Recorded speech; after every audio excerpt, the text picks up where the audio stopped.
أهلا وسهلا مرحبا بكم ya أيها المشاهدون الكرام. Naitwa Husnu Swaifi kutokea Swaifi Souq. Hitaji lako ndiyo kipaumbele chetu.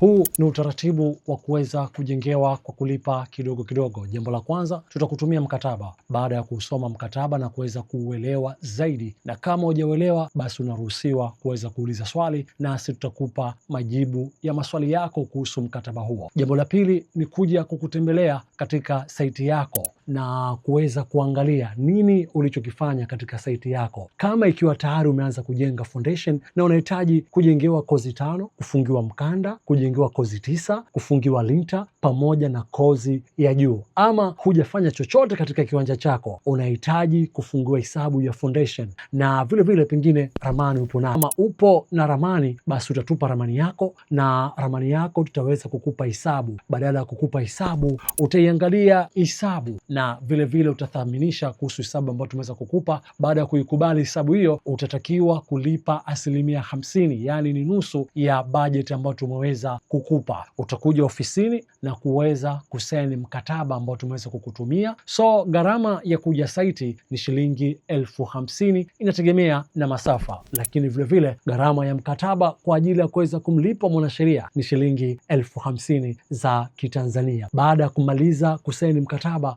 utatakiwa kulipia fedha nusu, na fedha nusu utailipa kwa muda wa miezi 10. Watu huwa wanajiuliza, kwa wale ambao kipato chao ni kidogo, vipi wanaweza kuingia katika huduma hii ya kujengewa kwa kulipa kidogo kidogo? Tumeongeza muda wa rejesho, ilikuwa miezi 6 na sasa ni miezi 10, na kima cha chini cha rejesho ni shilingi 300,000 za Kitanzania. Kwa mfano, umeweza kuchukua huduma ya foundation, ambapo foundation hiyo itachukua gharama ya shilingi milioni 6, kuanzia usimamizi, ujenzi, kibali, mafundi, ulinzi na vitu vyote wewe unakabidhiwa foundation tu. Basi mwanzo utalipa shilingi milioni 3, na milioni 3 utailipa kwa muda wa miezi 10, kwa maana kila mwisho mwezi utatakiwa kulipa 300,000.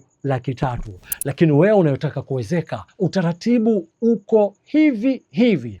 Kama nyumba yako tumeweza kuiezeka kwa gharama shilingi milioni 8, uwezekaji inategemea na bati uliochagua. Gharama kubwa ya uwezekaji inabebwa na bati. So ukichagua bati ya bei rahisi, uwezekaji unaweza kuwa rahisi, na ukichagua bati madhubuti na imara na ni bora zaidi, basi uwezekaji unaweza ukawa hali. Lakini kumbuka, unajenga kitu chako. Hali ya sasa hivi sio hali ya baadaye. Utalipa fedha nusu. Kwa mfano, uwezekaji wako umechukua gharama shilingi milioni 8, utatakiwa kutoa shilingi milioni 4, na kila mwisho wa mwezi utatakiwa kulipa 400,000. Na kuna sihi tu, ndugu yangu, thubutu kujenga kwa kulipa kidogo kidogo. Kama tayari nyumbani una milioni 2, una milioni 3, una milioni 4, zilete Swaifi Souq, then tutakupa program kwa mujibu wa rejesho lako la mwezi ambalo utaloweza kurejesha. Okoa muda kwa kujenga kwa kulipa kidogo kidogo, lakini okoa gharama zisizo na sababu. Ni zipi hizo? Ni gharama ambazo za kusema unachanga nyumbani na huku saruji ya kusubiri wewe bei yake mchanga, hukusubiri bei yake usafiri, hukusubiri bei yake, kila siku vitu vinapanda thamani.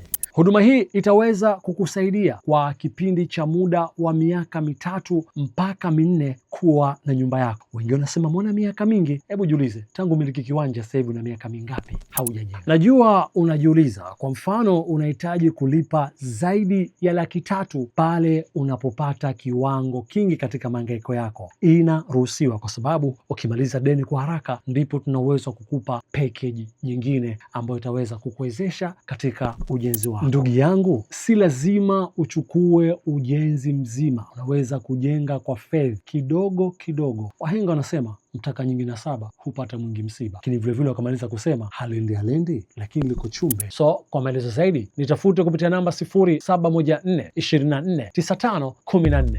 Jenga chapchap kwa kuweza kununua kiwanja kwa kulipa kidogo kidogo, pamoja na kujenga kwa kulipa kidogo kidogo. Mimi naitwa Husnu Swaifi kutokea Swaifi Souq. Hitaji lako ndio kipaumbele chetu.